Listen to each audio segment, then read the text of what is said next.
Hi everyone, this is Dr. Diane Jamieson-Noel, and today we are talking about how we can understand effective communication practices. So if you like what I have to say today, subscribe to my channel, like what I have to say, and if you like, share a comment. So today we're talking about how we are 100% responsible for our communication on both sides, not just your side, but also the person that you're actually talking to. So where do these communication gaps come from, and what can we do from them? So I'm going to look at one aspect today, which essentially looks at how we interpret information that's coming into us, because every day and every experience, we get to see things, we get to hear things, we feel things, sometimes we taste things. So we've got this variety of sensory experiences that are coming at us at any point in time. And when we are in a communication mode, we go through and we make decisions in an instant about how we're going to use that information. So sometimes the information that we take in just has to be deleted because there's no way that we can attend to all of the pieces of information that are coming into us.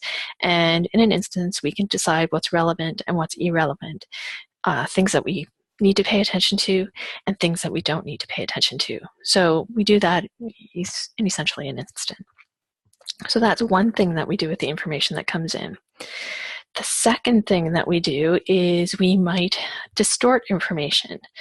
So we might essentially go through and figure out whether something is consistent with our existing reality, our prior knowledge base, or whether it's inconsistent.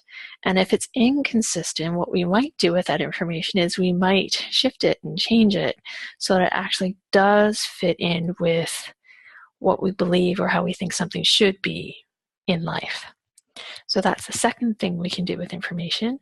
And then the third thing we can do with information is we can actually generalize it. And what do I mean by that?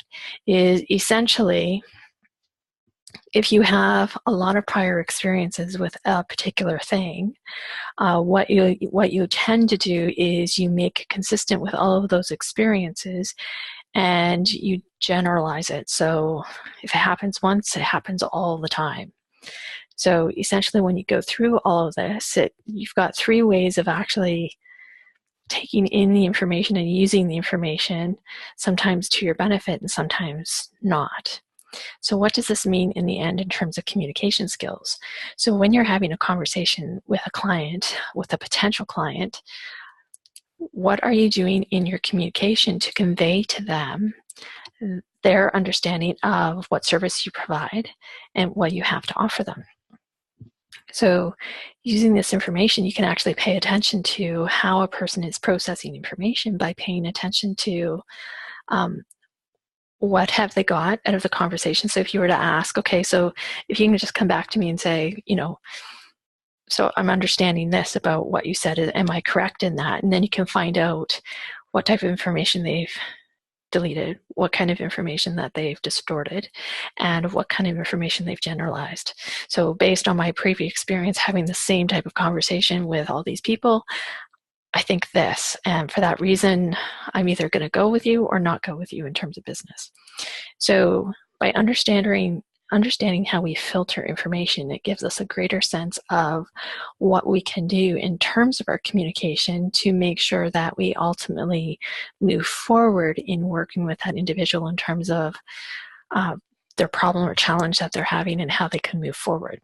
So that's just one example of how the way that we process information can impact the results we get when we have a conversation with somebody. So that's important in terms of thinking about how you want to present yourself as you go forward.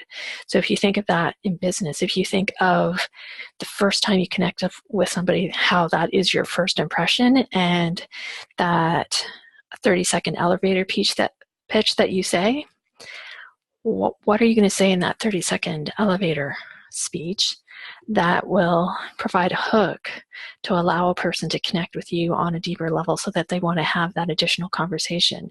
So how do you want to approach that individual based on a service that you provide, a need that you're wanting to fulfill for that potential client, that will allow you to actually establish good rapport with that individual so that you can move forward in terms of business. So that's just one aspect. I'm going to share more communication tips as we go forward. If you like what I've had to say today, or if you have any questions, feel free to provide a comment below. Remember to subscribe to the channel and always hit that like button if you like what I've had to share. Talk to you soon. Bye.